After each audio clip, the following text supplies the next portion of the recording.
मैं व्यासपीठ पर बैठे अपने बड़े भाई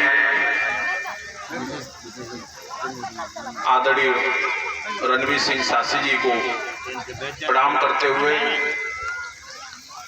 मैं उनके सभी साथीगण सभी को प्रणाम करते हुए हमारे बहन भी बैठी हैं उनको प्रणाम करते हुए एक जोरदार जयकारा आपसे बुलवाना चाहूंगा। बोलिए बांके बिहारी लाल की।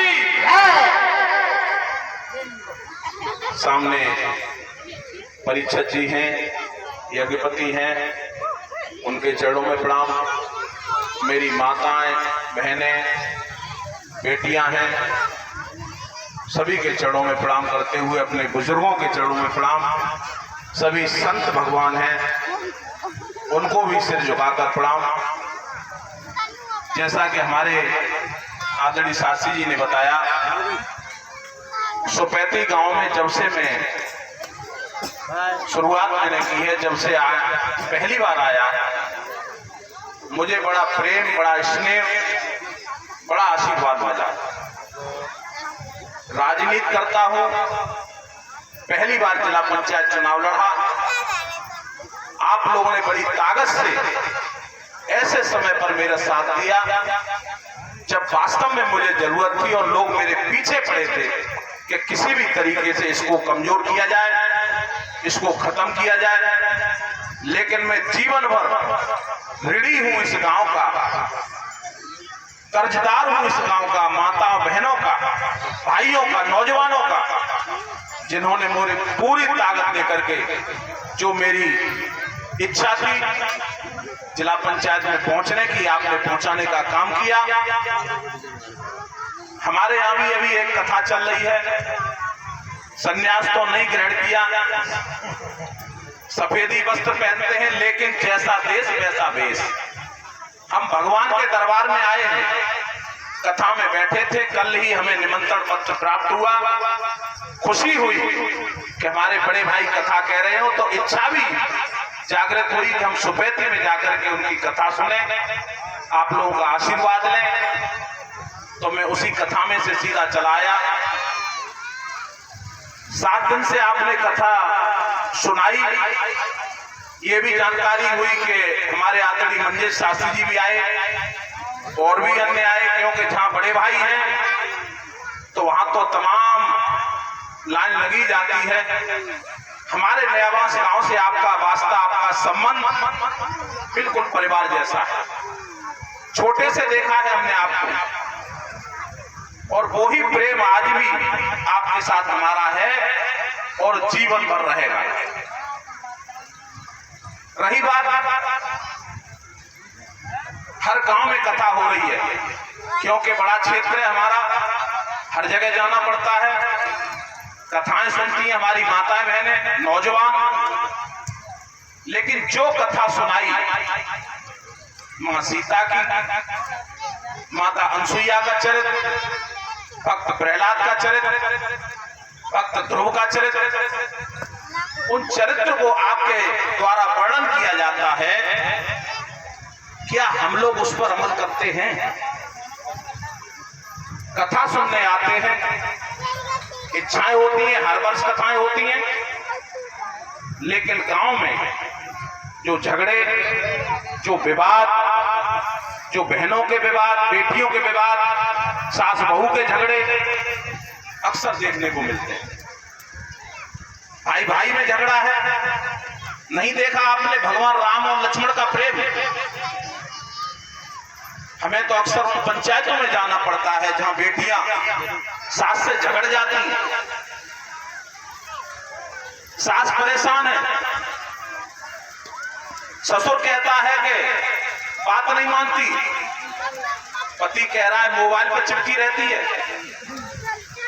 तो हमारी जितनी भी नौजवान बेटियां हैं, बहनें हैं, मेरा निवेदन है, अगर आपको वास्तव में खुशहाल जीवन जीना है, परिवार में सुख शांति रखनी है, आप अपना परिवार छोड़ के दूसरे परिवार में जाती हो, अपने माता पिता को छोड़ती हो, बहन भाइयों को छोड़ती हो और परिजनों को छोड़ करके जब जाती हो, तो उस घर में भी आपको एक माँ मिलती है।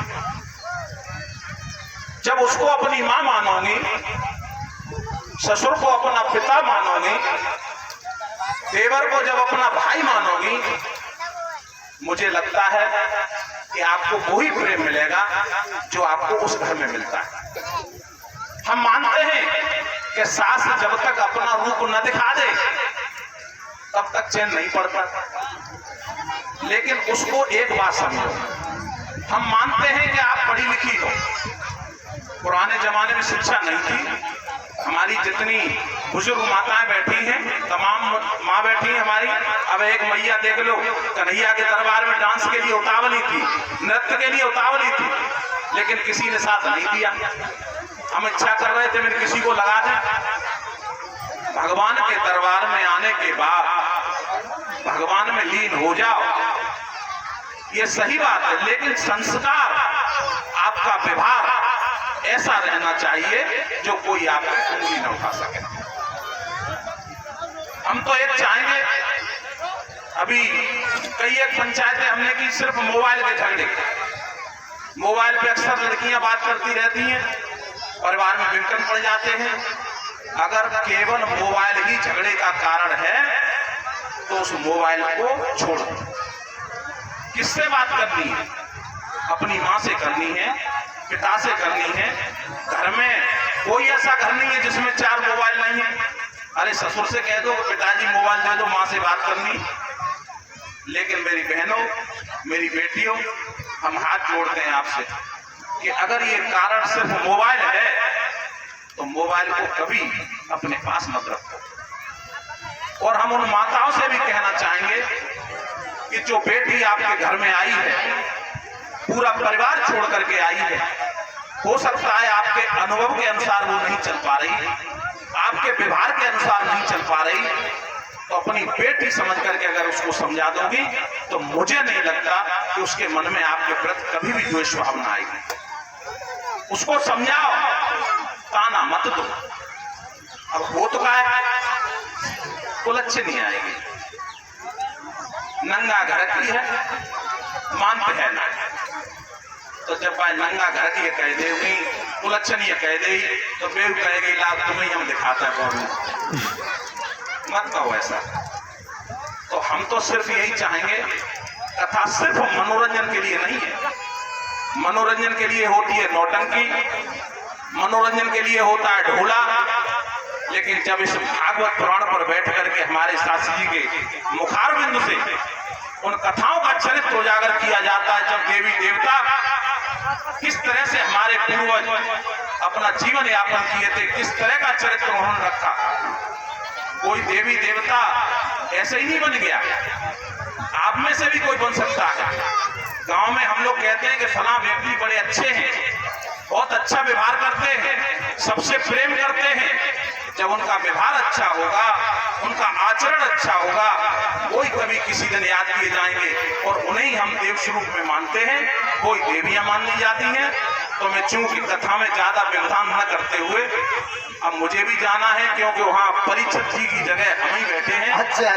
तो इसलिए चूंकि मेरी इच्छा थी आपके आने की, मैं आपसे माफी चाहते हुए आपसे विदा लेता हूँ। इसी के साथ बहुत बहुत धन्यवाद। जय श्री राधे, जय श्री कृष्ण। देखिए, आशीर्वाद है अनिल भाई, अनिल यादव जी के लिए, और स्वागत भी है, दोनों बातें, स्वागत भी कर रहा हूं और आशीर्वाद दे रहा हूं क्योंकि मेरे अनुज भाई हैं। लेकिन उन्होंने किसी प्रकार की कोई राजनीतिक चर्चा नहीं चलाई, लेकिन कितनी अच्छी बातें आपको समझाई, क्योंकि वो भक्ति से जुड़े हुए हैं, वो ईश्वर में आस्था रखने वाले हैं। तो अपने हाथ में माइक लेकर के मैं समझ रहा था शायद कोई राजनीतिक पुण्य चला सकते हैं, लेकिन कोई राजनीति से जुड़ी हुई बात नहीं थी। आपको कितने शिष्टाचार और मर्यादा की बात बताई, विशेष करके ध्यान रखें। आपका बहुत बहुत स्वागत। और